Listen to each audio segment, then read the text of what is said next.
આદિ, હા બાપુ. મેં ઓલી વાત સાંભળી છે કે તારે ઓલા પસા પટેલની છોકરી યારે કંઈક ચક્કર છે. ના ના, કોણે કીધું? આવું કોણ વાત ફેલાવે છે? કયો છે ઈ? અરે મને તાર હા હું કહેતા હતા, અને આમ જો એણે બધી વાત સાંભળી હોય કે પસા પટેલની સોળી યારે તારે કંઈક દામિની યારે કંઈક આડા સંબંધ છે, તો વાત હાસી છે કે ખોટી છે એમ તને પૂછવા માગું છું. બાપુ, ખોટું તો નહીં લગે ને? પણ તું છે ને ગભરાયા વગર જવાબ દે ને. પણ એમ? તું તો જાણે એમ મૂંઝાઈ ગયો કે જેમ તેમ કે કંઈક ચોરી કરી હોય, કંઈક ખરાબ કામ કર્યું હોય એમ તું મૂંઝાઈ ગયો. હવે આ કઈ મૂંઝાવાની વાત છે? હા બાપુ, હું એની હારે લગ્ન કરવા માંગુ છું. જો આપણે લગ્ન તો તારા થઈ ગયા, સમજ્યા? એ હારા ઘરની છોડી છે, એ આપણા ઘરની આબરૂને જાળવી છે. અને આજે તું જે અડપલાન જે કરશો ને આડા સંબંધ, એ બધું સાઈડમાં રાખવાનું. એમાં તો આપણી પરિવારની શાન છે. હા બાપુ, હા, હવે તમે સાચું કીધું. હાથ તો ક્ષણ ની રાહ જોતો તો હું કે તમે ક્યારે બોલો. ખરેખર હા બાપુ. હવે જુઓ, હા ગામમાં બધે છે ને પીછડા પાડી દઉં, એટલે મારો કહેવાનો મતલબ કે ગામમાં ડંકો વગાડી દઉં તમારા નામનો. અને આ બધું આપણે જમીનદારને આવું બધું ન શોભે તો બીજા કોને શોભે? આ બધી મિલકત, આ બધો વૈભવ, એ બધું આપણે કામનું શું? જો આપણે કઈ આડાવડા એવા કઈ ધંધા નહીં કરવી તો? અરે બાપુ, સીધી વાત છે. આપણે લોકોએ છે ને હા બે લગ્ન કરવા જ જોઈએ. અને હું કામ ના કરીએ? બે ના ત્રણેય કરીએ. આપણને ગમવું જોઈએ. બસ હું ઈ જ કહું છું. આ તો હું આ બધું કાયદો એક આવ્યો છે ને બધું કે એક જ પત્ની રાખવાની, એટલે આપણે મજબૂર છીએ. પણ કાયદો એ તો નથી આવ્યો ને કે એક પત્ની રાખો અને બીજી ત્રણે હારે તમારે કાંઈ નહીં કરવાનું, એવું તો કાંઈ કાયદો નથી આવ્યો. ના બાપુ, બસ એ કાયદો આવે એ પેલા 3-4 ને પટાવી લે. એટલે હું કહું 17 ને પટાવી લે. બાપ છે ને તારી હારે છે. પણ થોડી સોડી નાટક કરે છે, એનું કઈ કરવું પડશે ને. આ નથી કાઢીને આપી દેવાય, ઘા કરી દેવાય. ભલભલા નાગ દેવતા હોય ને, નાગ ઝેરી નાગ, એને તું આમ જો રૂપિયા ભરાય ને, રૂપિયા તો ઈ હોતે આપણે કે એમ કરે, તો પછી આ તો સોડી છે, જીવ છે. ઘા કઈ રૂપિયા ને તમ તારે? હા તો કરી દઈ ને. પણ હું કહું છું, આ કદાચ જો તોય રૂપિયા ફેંકે એ વાત ન માને અને પછી મારે કઈ આડાહળું પગલું ભરવું પડે તો બાકીનું તમે સંભાળ લે હો ને? અરે હા હા સંભાળી તમ તારે. આમ જો બાયું ચડાવીને ધાક ધમકી ન મારી દેવાય. તું કોની છો? કોની સામે વાત કરે? લાઠી મારી દેવાની. જો આ બાઈ ચડાવી, ગળું પકડ્યું, કવ એમ કરવું પડશે. જો કવ એમ ન કર્યું તો સમજી લેજે આ દુનિયામાં તારો છેલ્લો દાડો છે. હા હા હા, તમે જેમ કીધું ને એમ જ કરી. અને એમ તો મેં એને બરાબરની ધમકાવી છે. આ મને કહીને ગઈ છે કે છે ને ઘરે વાત કરીશ, બધાને પૂછવું તો પડશે ને. આ હંદાઈને પૂછીને પછી તમને જવાબ આપીશ. હા, એના જવાબની જ રાહ છે. હા બસ. પણ હજી એક હારો પ્રશ્ન મૂંઝવે છે. પ્રશ્ન? આ મીરા, હા મીરા આ ઘરમાંથી જવાનું નામ નથી લેતી. એનું શું કરવાનું? હા, આખું ગામ જાણે છે કે એ મારી પત્ની છે, પણ હું નથી માનતો. મને હવે કાંઈ પત્ની બત્ની એવું કાંઈ છે નહીં. ગમે ત્યારે આપણું ઘર મેલીને વહી જાય ને તો સારું. જો એ છે ને, એ છોડી છે ને સારા ખાનદાનમાંથી આવી છે અને એ ઘર છે ને આપણું સંભાળીને રાખશે. એટલે હું તો એમ કહું છું કે જરીક તું એની હારે સરખી રીતે રહે. અને બહાર ક્યાંય તને ના પડે છે, પણ તું ભટક ને પણ બટકા ભર બજે. એવું નથી, મારે ઓલીને ઘરે લાવવી છે. તો એને ઘરે લાવવી હોય તો પછી આને કાઢવી પડે કે નહીં? આને એને માવતરીને મૂક્યા હોય અઠવાડિયું 10 દી. હા કહેવાય જા તું આટો મારી એટલે એને ગમે અને તારા હા હું ને ગમે કે જમાઈ મને હારા મળ્યા કે મારી છોડીને મને મળવા તો મોકલાવે છે. પણ એને એ ન ખબર હોય કે આ જમાય છે ને જમ જેવો છે, કયકને લઈને આટા મારે છે. પણ આ મારા હાહુ ફરિયાદ કરવા આવ્યા હતા, તમે જવાબ તો બરાબર આપ્યો છે ને? જવાબ તો આમ જો એની 17 પેઢી યાદ રાખશે એવો જવાબ આપ્યો. તમારા જવાબમાં કોઈ દી કાંઈ ઘટ્યું છે? ખરું હા બાપુ, ખરું. હા તો હું તમારી હાટું કાંઈ બનાવીને લાવું? સા ઉકાળો? અરે ના ના, મારે તો છે ને ઓલો પેલી ધારનો છે ને એ ચાલે, સમજ્યા? ચા પાણી તો છે ને આ બધી હારા માણસ હોય ને એનું કામ. આપણે તો પેલી ધારનો હોય ને એ ચાલે. તો મારો લગાવો તમે તમારે. અને તું તારું કામ કરીને હું મારું કામ કરું. હાલ. હા બાપુ ત્યારે.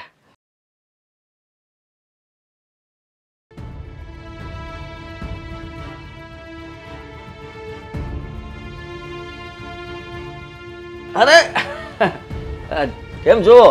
આવો આવો. તબિયત પાણી હારા સાસુમાં? હંધુય સારું જ છે. તમે બગાડી નાખો છો અમારા તબિયત પાણી. કેમ વળી? શું થયું? કેમ વળી એટલે? હા તો કે તમે સવાલ કર્યો.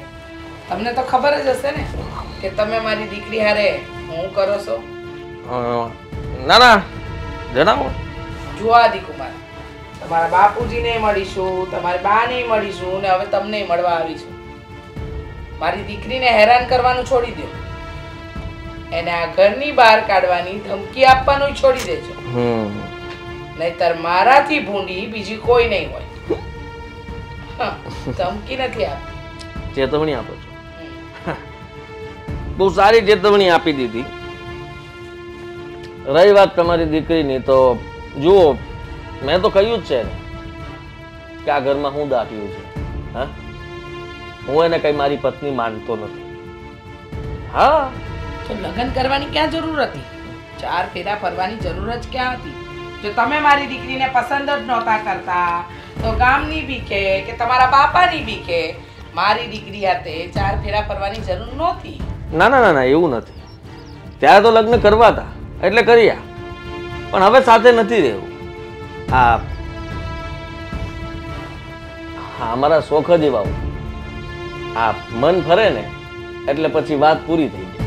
મન ફરે એટલે મારી દીકરી કોઈ રમકડું નથી કે 2-4 દિવસ તમારા ઘરમાં રાખી ન ગમ્યું તો હવે હાલતી નહીં થા. હા, અને રહી વાત તમારા શોખની, તો શોખ રમકડાઓ સાથે થાય, માનવીઓ સાથે નહીં. અને મારી દીકરી જીવતી જાગતી એક વ્યક્તિ છે, રમકડું નહીં. હા, એકદમ સાચી વાત કરી છે. આ તમારી દીકરીની તમે વાત જો કરતા હોય તો તમે જેવી રીતે મારી સાથે વાત કરો છો એવી જ વાતો હું એની સાથે કરીશ તો એને પણ ધમકીઓ આપીશ તો સારું લાગશે? ના, સારું તો અત્યારે પણ નથી લાગતું ને. છો કુમાર, તમને એમ લાગતું હોય કે તમે જે મારી દીકરી સાથે કરી રહ્યા છો એ બધું જ ઠીક છે તો હું એક મા તરીકે તમને કહેવા માંગુ છું કે મારી દીકરી તમારી હારે દુખી થઈ રહી છે. એ કહેતી નથી, સંસ્કાર છે મારા કે તમારે ત્યાં આટલા દુઃખ સહન કરીને પણ પડી છે. પણ યાદ રાખજો, હવે પછી નહીં, હવે પછી તમારા આ લફડા ચક્કરો, તમારા શોખ એ પડતા નહીં મૂક્યા ને તો ભૂલી જઈશ કે તમે મારા જમાઈ છો અને હું તમારી સાસુ. તો હું ભૂલી જઈશ કે મેં તમારી દીકરી હારે લગ્ન કર્યા છે અને તમારી દીકરી છે. કદાચ તમારી દીકરી પરિવાર આ ઘરમાં ગોતવા આવશો તોય નહીં મળે. એટલે એવું કઈ ન થાય એ તમારે વિચારવાનું રહેશે. તમારી આવી ધાક ધમકીથી હું ડરી નહીં જાઉં, સમજ્યા?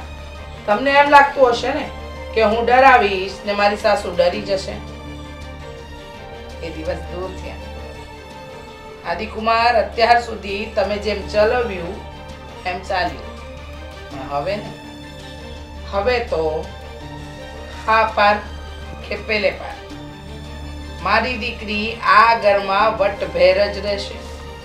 અને જો તમને તમારા બાપાને કોઈ પણ તકલીફ હોય તો એ સીધા મારી હારે વાત કરે. સમજાઈ ગયું, બરાબર સમજાઈ ગયું. પણ હા, તકલીફ તો હવે પડશે કારણ કે હું બીજા લગ્ન કરવાનો છું. અને રહી વાત તમારી દીકરીની, તો આ ઘરમાં રહેશે પણ માન સન્માન પત્નીનો દરજ્જો આવું કાંઈ મળવાનું નથી. આશા છોડી દેજો. આપવું પડશે, આપવું પડશે. એ તો સમય બતાવશે કે કોણ. સમય જ બતાવશે. આવજો ત્યારે.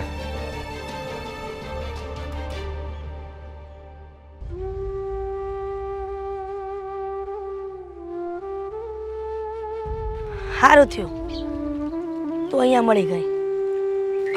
બોલો ને, કઈ કામ હતું શેઠાણી? હા, કામ હતું ને એટલે જ તને અહીંયા મળવા આવી છું. હા તો બોલો ને. તું જે કરી રહી છો ને એ ખોટું કરી રહી છો. તને સેતવવા આવી છું. ખેતરનું કામ હું વાત કરો છો? મને છે ને ખેતરનું કામ બહુ સારું આવડે છે. ઈ ખોટું કરું જ નહીં હું. ખેતરના કામની વાત નથી કરતી. આજે તારું ભવિષ્ય બગાડી રહી છો ને એની વાત કરું છું. ઘરના કામમાં મારું ભવિષ્ય બગડે છે? શેઠાણી, તમે શું કહો છો ને મને કાંઈ સમજાતું નથી. મારા પલ્લે કાંઈ પડતું નથી. એ તમારા ગરીબ માણસોના પલ્લે નો જ પડે.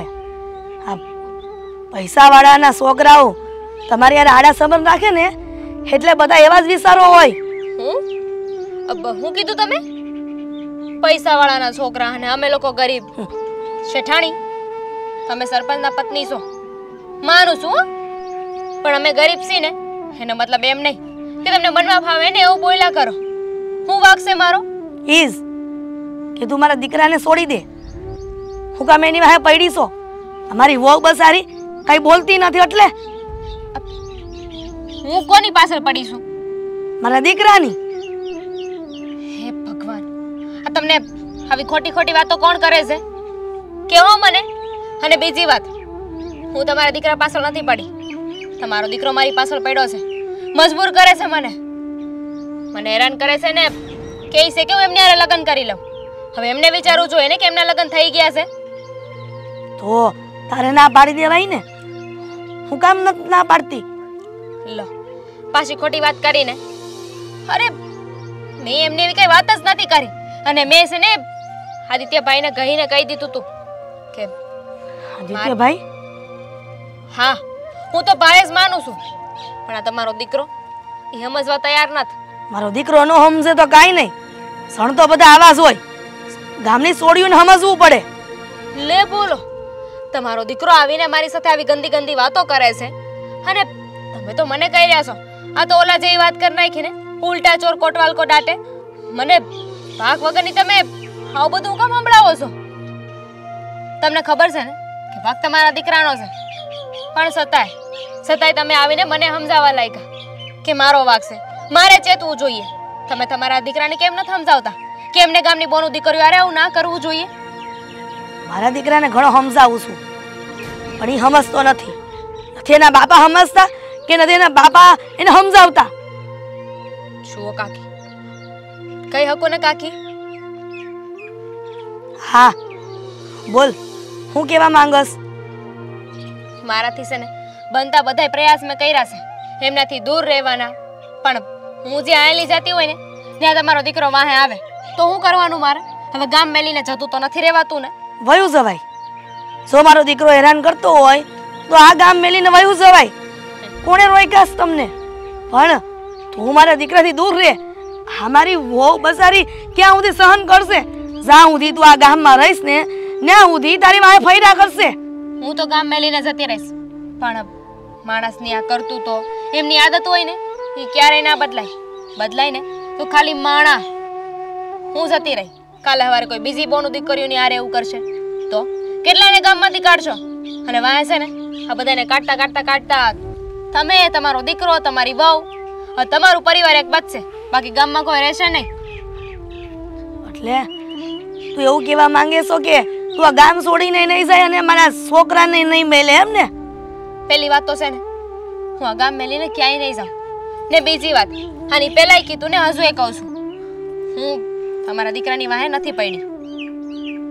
તો તમને પણ મારી વાત સાચી ન લાગે ને તો જઈને તમારી વહુને પૂછી લો. એમને હંધી એ ખબર છે, એમને ખબર છે કોનો વાગ છે ને કોનો નહીં. હું જાણું છું કે મારા દીકરાનો વાગ છે, પણ તું તો છોડી છો ને. છોડીને આવતા ને બધાને સમજવું પડે. બધું દીકરાઓને કેટલું કેવું મારે. કાકી, તમને ખબર છે તમે સરપંચના પત્ની છો. સરપંચનું અને એમના પરિવારનું કાર્ય હોય છે કે જે ખોટું થતું હોય ને એને રોકે અને સમજાવે, પણ આ તો ઊંધું જ થઈ રહ્યું છે. આ જે પોતાના- હોય એ વાત. હું તને આટલું કહીને અહીંથી રજા લઉં છું. હવે તું ધ્યાન રાખજે. તો તમે સાંભળી લેજો કાકી. હા, આ ગામ મેલીને તો હું ક્યાંય નહીં જાઉં પાક વગરના. કેમ છો મિત્ર? હું છું આદિત્ય ગોંડલિયા અને હું મીરા આહિર. અમારા આવા અવનવા વિડીયો જોવા માટે આજે જ અમારી ચેનલ એટલે કે ડીકે ડિજિટલ એને લાઈક કરો, શેર કરો, સબસ્ક્રાઇબ કરો અને બેલ આઇકોન દબાવવાનું બિલકુલ નહીં ભૂલતા. Thank you.